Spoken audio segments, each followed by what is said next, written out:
capítulo dedicado a la literatura, nos sorprenden y acompañan dos grandes escritores de la poesía y de la literatura mapuche de la Araucanía, Luis Mitrigual y el cura Chihuaylaf, que no solamente nos van a hablar de su literatura, de la creación escrita, sino que vamos a descubrir en ellos cómo la intimidad de estos escritores relacionados con sus familiares en tiempos muy difíciles, en tiempos de dictadura, fueron capaces de hacer germinar dentro de ellos una poesía exquisita y una relación que nos hará verlos en una dimensión más humana.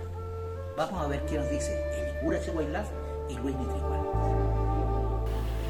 Bueno, siempre creo que la conversación para conocerse y en todas circunstancias es buena. Y cuando, como tú dices, se encuentra uno con amigos y con hermanos que compartimos algunas preocupaciones. Así es, Licura. Bueno, la contingencia nos obliga, porque acaba hace unos días el gobierno declarar un estado de excepción en Gualmapu, y pareciera que la historia se va repitiendo, ¿no? Claro, porque todo esto es en función del denominado conflicto mapuche, que ha acuñado y sostenido permanentemente un pequeño grupo de la chilenidad que yo denomino chilenidad superficial y enajenada, porque no ha querido mirarse a sí misma, y ahí está el gran problema, y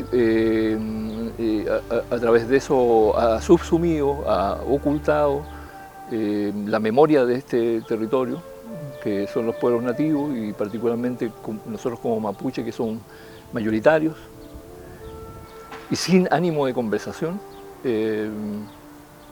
lo ocuparon militarmente, ¿no? Entonces, la pretendida solución siempre están pensando que es a su vez militar, ¿no? Y a pensar que todos los colores son hermosos, la blanquidad, la rubiedad, la amarillentud, ¿no? La negritud. Entonces nosotros tenemos que levantar, ¿no? Sacar lustre a nuestra morenidad, que responde a su vez a una hermosa cultura. Pareciera un conflicto consigo mismo que tiene Chile, porque yo recuerdo el último gobierno, el anterior gobierno de Piñera, en la última parte del gobierno de Piñera, más o menos hacia el final del gobierno hecho, intentaron también decretar lo recuerdo con claridad, porque para esa fecha más o menos yo escribí una columna sobre el tema. Sí. Y intentaron igual insertar un estado de excepción en la región, y esa vez no lo hicieron, pero hoy apuraron el tranco y decretaron un estado de excepción, ¿no?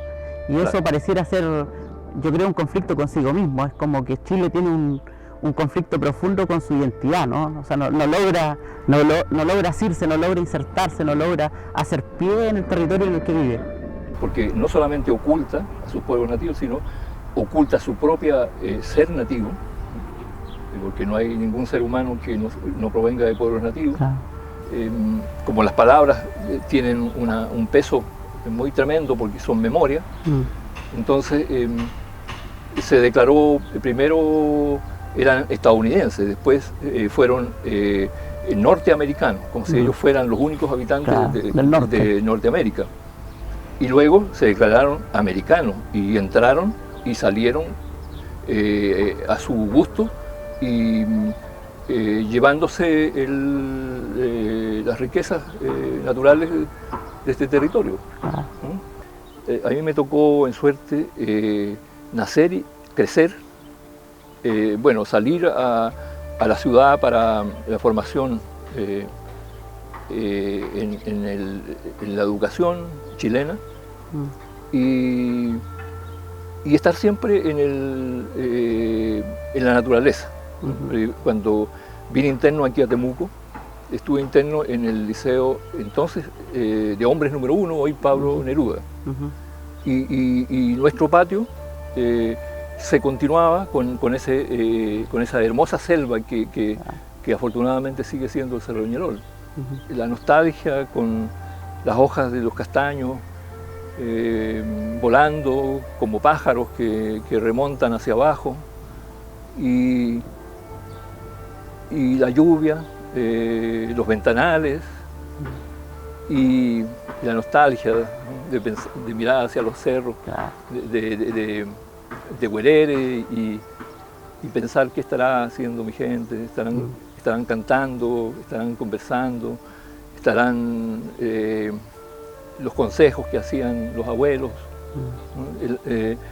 Me preguntaba qué habrán soñado, porque en nuestra cultura el día comienza con la pregunta, ¿no? Peumaimi, Chen Peumaimi, Peumatuimi. Entonces, ¿soñaste? ¿Qué soñaste? Entonces, eso es muy poético, ¿no? También estaban los cantos. Entonces, y yo decía, ¿qué habrán soñado hoy día? Y también los sueños me hicieron, me dieron inicio en la escritura. No elegimos nacer en una cultura, ¿no? en una historia, un tiempo, un color, un territorio. Pero tenemos una tarea en la que insiste nuestra gente, y que es conocer lo que nos ha tocado. Entonces, porque conocer es la única posibilidad de amar aquello. Y no creo ser infidente en esta pregunta que te voy a hacer, porque la compartimos y yo te lo comenté también, pero tú perdiste un hermano también muy tempranamente, igual que yo, que perdimos hermanos muy jóvenes. Sí. Y eso para mí fue particularmente muy potente en el ámbito incluso de la escritura.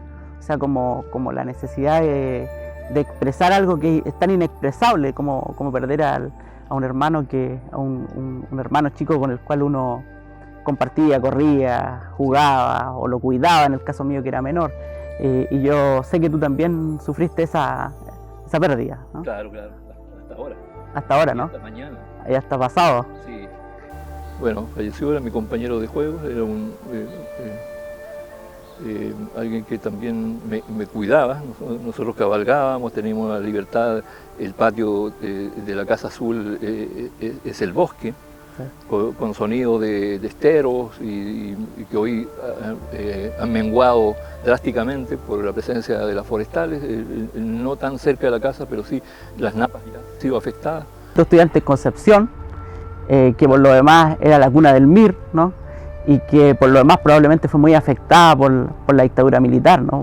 Yo había venido a visitar acá a mi gente, y mi padre, que era entonces director de una escuela en este pueblo hermoso que es Cunco. Habíamos emigrado hacia ese pueblo porque él además fue elegido regidor en ese entonces, ¿no? Cuando quienes ejercían cargos públicos tenían ese afán de servicio público. Mi padre, que era también bombero, superintendente del cuerpo bombero en Cunco, era presidente de la Asamblea Radical, porque él dijo, nosotros como mapuche podemos ser comunistas porque vivimos en comunidades, o socialistas porque nos involucramos con nuestra Tubún, nuestra Cupalme, nuestra Lof, ¿no? Nuestro territorio, la familia, la comunidad. Él estaba bastante al tanto de lo que ocurría en el país, porque llegaba gente de Santiago a conversar con él como presidente de la Asamblea, y de Temuco, de diferentes partes. Entonces me dijo, yo te sugiero que no vuelvas a la universidad, porque el golpe va a ser en cualquier momento. Pero entonces yo era joven, indocumentado, como dicen. Claro. Y invencible. Impetuoso. Claro, impetuoso además. Entonces me fui a la universidad, y 2 días antes que ocurriera el golpe. Vimos que detrás de cada árbol aparecía Militar. un militar. Sí, porque la universidad está cercana al regimiento. Sí, claro. Sí, y después todo lo que vino, la familia, bueno, mi padre preso sin ninguna razón, primero en Cunco, después acá en Temuco, y de hecho estuvo en la cárcel aquí y salió, no recuerdo después de cuánto tiempo, sin ninguna acusación concreta. Claro. Tú eres Premio Nacional de Literatura de Chile, ¿no? ¿Y tú te imaginaste alguna vez Premio Nacional de Literatura de Chile? No, ¿Cómo te pensaste en la escritura tú? ¿O la escritura surgía como solo una necesidad de expresión? y yo comencé a escribir, como te decía, por nostalgia. Porque de pronto el 98% de los que estábamos ahí internos era de la chilenidad, pertenecía a la chilenidad. Entonces no tenía mucha posibilidad de conversación. Y encontré que las hojas de cuaderno, ahí podía conversar. Bueno, con emoción, porque siempre yo estaba en España, estaba allí, me encontró la pandemia en actividades en Europa, en unos días y semanas y meses de mucha tensión, porque la zona de Cataluña, particularmente Barcelona y Madrid, ¿no? Entonces, cuando estaba en España, bueno, sabía de amigos, músicos, todos los nombres conocidos de aquí de Chile, que había musicalizado mi poesía, y hicieron presentaciones por estas virtuales, ¿no?